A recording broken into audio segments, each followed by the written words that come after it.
Sa iba pang balita, binigyan din ng mga foreign ministers sa ASEAN ang kahalagahan ng pagtutulungan at kooperasyon ng mga bansa sa rehiyon para tugunan ang seguridad sa pagkain at enerhiya sa harap ng mataas na presyo ng langis. Ang detalye sa report ni Gab Villegas. Ikinalugod ng ASEAN Foreign Ministers ang 2 linggong tigil putukan sa pagitan ng Estados Unidos at Iran. Sa isinagawang press conference matapos ang special meeting ng ASEAN Foreign Ministers tungkol sa sitwasyon sa Middle East, binigyan diin ni Foreign Affairs Secretary Maria Teresa Lazaro ang pagkakaroon ng patuloy na negosasyon para makamit ang pangmatagalang kapayapaan sa rehiyon. Natalakay rin sa pagpupulong ang kahalagahan ng pagpapatibay ng kooperasyon sa pagitan ng ASEAN member states para tugunan ang krisis na nakakaapekto sa rehiyon, kabilang ang food at energy security.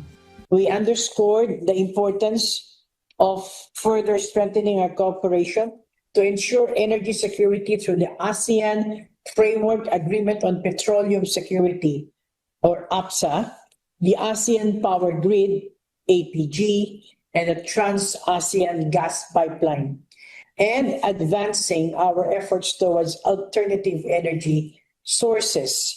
We underscored the importance of strengthening ASEAN cooperation to address the effects of the crisis on the food systems, including enhancing information sharing on supply disruptions, price movements, and policy responses.